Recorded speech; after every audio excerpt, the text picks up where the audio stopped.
This is my first ever build in Roblox Studio, and this is my build a year afterwards. Instead of learning for a year, if you watch this video, you're gonna go from this to this in a few months. Timestamps in description. I assume you have Roblox Studio, so let us click baseplate for a new game. Now, let's start off by going to the Model tab in Roblox Studio. You can see these 4 tools, which is select, move, scale, rotate.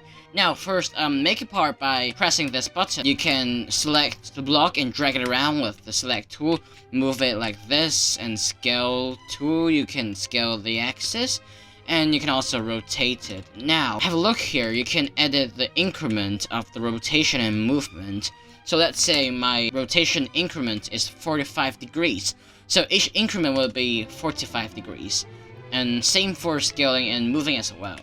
Also, make sure to disable collisions and join surfaces, because it's not going to be useful in this video. Through this video, I'm going to build an entire house to show you different kinds of things you can do in Roblox Studio building. The first step you have to do is to subscribe! I'm just kidding, it's not necessary. But come on, the video is free, so why not also give it a like? Okay, back to the video. So let's say we're going to build a wall. So you do something like this with the scale tool, and what you do is you hit Ctrl D to duplicate the block and scale it like this to make the second wall. What you do is you group them with Ctrl G, and now duplicate it again with Ctrl D and rotate it by 180 degrees. Now you have 4 walls. Now to ungroup the groups, you can hit Ctrl U. Make sure you enable toolbox properties and explorer in this video, because we're going to use it. Now let's say you don't want this gray colored wall.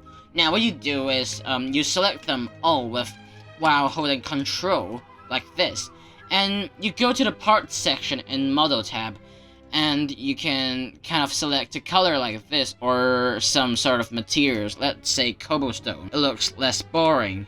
Now, a house without a window is quite like a jail, right? So what we're going to do is make a window for it. So what we do is we hit Ctrl D, and what we do is make a window like this, like some sort of window-sized block.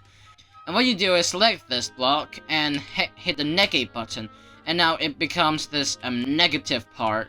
Now, you don't have to wonder what the negative part does, but I'm gonna show you in a few seconds. So basically you hold Control and select these 2 blocks and hit Union. Now you have a hole on it. Yeah, pretty cool. Now, by further accessing these properties of these blocks, you can select a block and go to the properties window. I assume you have already opened it. If not, you can go to View tab and click Properties button. Now you can see lots of things like break color, all those stuffs. Now in color, let's say you can choose whatever color you like, and you can also change this transparency. Now, in the collision section, the can collide determines if the player can touch the block. The anchor checkbox determines if any external forces can act on the object, such as gravity or someone pushing it. So, in other words, in buildings you have to anchor them because you don't want it to fall apart. Okay, now let's go to the texture section. Now, I would like you guys to search up texture pack in Toolbox. Don't worry, there's no fires, I guarantee. I'm gonna show you which one should you choose. So, you can see the second one by dedicated developer. You have this categorized section, you have this uncategorized section. Now, I'm gonna focus on the categorized section. And, it's just like materials, but it looks kind of more realistic. And let's say you're going to apply this wood texture on the building. So what you do is select the first texture, hold shift, and select all those textures, Ctrl C, and what you do is select the block that you like to put the texture on, paste into. Now, remember to disable the original material. So what you do is set smooth plastic, because they're going to overlap. Now, let's search Mesh Pack in Toolbox. So I'd like you to pick Mesh Pack, the white one, the 4th one by Rainbow Dragon RB, and the go-to Mesh Pack as well. It's by Apollo Augustus Caesar. Now, let's say you're going to make a gaming setup inside this house, and you have to have a monitor. So what you do is, let's say you make a table. I'm not gonna go into details, of course. Let's say you're going to make a curved monitor So you can make use of this texture pack. By the way, Ctrl D to duplicate the mesh. Now, and you kind of manipulate the shape, just like this. Yeah, something like this. So you kind of have a curved monitor. Now, instead of using a default blocks, you can do this in literally 20 seconds or something. Alright, now that I made a ceiling for the room, it must be very dark, right? Like, there's not really that much of sunlight inside. So, what we do is we need interior lights. What you do is hover on the part which you like the light source and click the plus icon. And now what you do is search for light. Now you can see point light, spotlight, and surface light. We're going to try all of them today.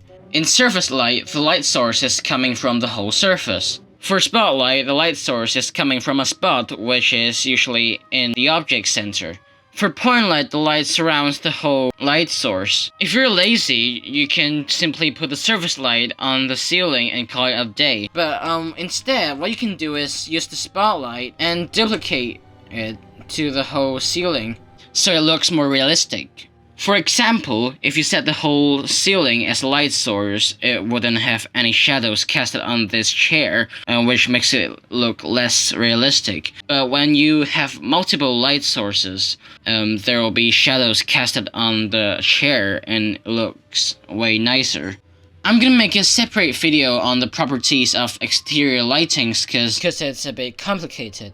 Now I'm going to introduce you to some plugins such as F3X, Archimedes, and Gap Fill. Now for F3X, it's basically Roblox default building tool alternative. You can use like ZXC to switch between tools instead of Ctrl 1, 2, 3, 4. Now what you can do is, for example, you would like to rotate this whole mesh pack. So what you do is you go to C, and you can have pivot point, which is like center, or maybe local, so it kind of spins locally versus globally. Or maybe like scaling something in 2 directions.